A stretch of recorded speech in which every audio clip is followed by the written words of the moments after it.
दिलेल्या रेषेला दिलेल्या अंतरावर समांतर रेषा काढणे।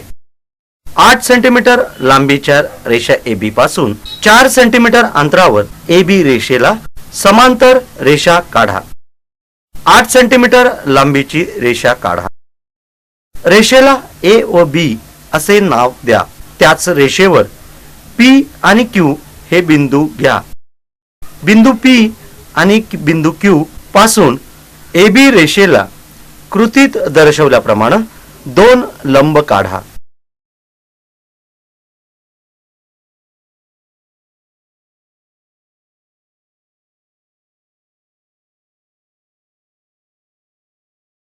चार सेंटीमीटर त्रिज्येने P आणि Q केंद्र घेऊन दोन्ही लंब रेषांना छेदणारे कंस काढा। त्या छेदनबिंदूला C व D नावे द्या। रेषा AB ला समांतर मिळणारी रेषा CD काढा।